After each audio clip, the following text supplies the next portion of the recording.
Hey everyone! Do we have some explosive political news today? In less than 24 hours, Vice President Kamala Harris has practically cleared the Democratic presidential field.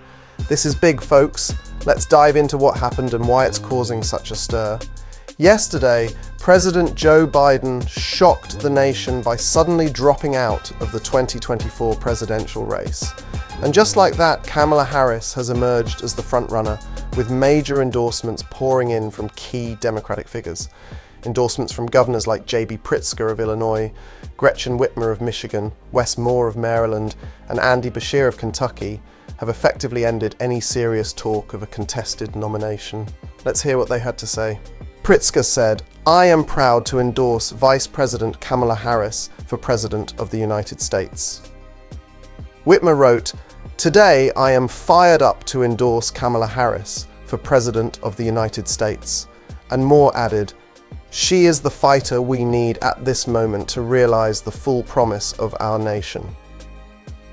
So, why the sudden rush to back Harris? It all started with Biden's disastrous debate performance in late June, leading to growing calls for him to step aside. And step aside he did, endorsing his vice president as his hand-picked successor.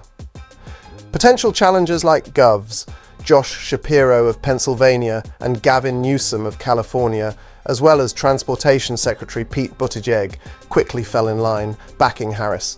It seems the Democrats wanted to avoid a contentious battle for the nomination and instead present a united front. But it's not just about the top spot.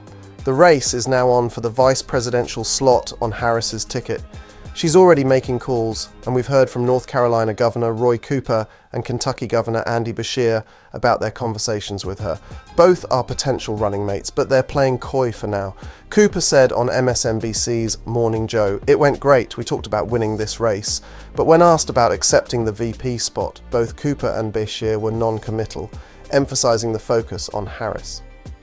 Pritzker, a potential contender with the resources to self-fund a campaign, took a more measured approach. He explained his decision to back Harris, highlighting the importance of thoughtful decision-making and unity within the party. So why did President Biden suddenly drop out of the race? This decision has taken everyone by surprise, and there are a few key factors we need to consider. Firstly, Biden's recent debate performance was widely seen as disastrous. It raised serious concerns about his ability to lead the party into a highly competitive election. Coupled with ongoing concerns about his age and health, this performance seemed to solidify doubts within the party. Secondly, there was increasing pressure from within the Democratic Party for Biden to step aside. Key party leaders, including House Speaker Nancy Pelosi and Senate Majority Leader Chuck Schumer, reportedly urged Biden to make way for a new candidate who could energize the base and present a stronger challenge to the Republicans. This brings us to the third factor: the strategic move to back Vice President Kamala Harris as his successor. By endorsing Harris, Biden aimed to quickly unify the party and avoid a contentious primary battle. The immediate endorsements from influential figures like Governors Pritzker, Whitmer, Moore, and Beshear indicate a coordinated effort to consolidate support around Harris and present a united front. So how has this impacted the Democratic Party? Well, it has created a dramatic shift in the race. What could have been a long, drawn-out primary contest has now been streamlined, focusing attention on Harris as the presumptive nominee. This move has the potential to strengthen party unity, but it also places significant pressure on Harris to quickly build momentum and address any lingering concerns about her candidacy.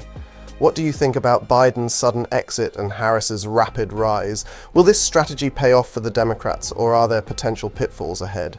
Now, let's talk about the broader impact of this shift on the 2024 election landscape.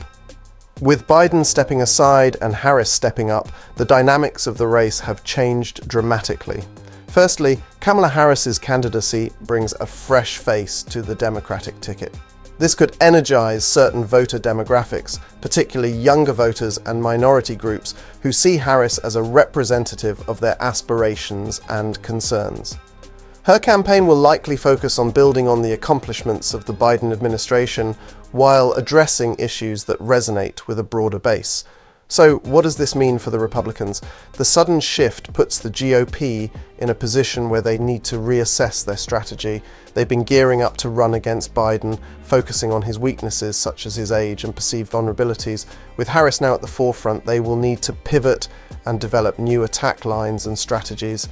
Republicans might focus on Harris's record as vice president, aiming to paint her as inexperienced or overly progressive.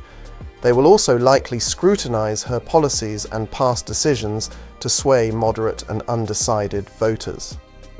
Additionally, the GOP will need to decide whether to maintain their support for former President Trump or rally behind a new candidate who can counter Harris's appeal.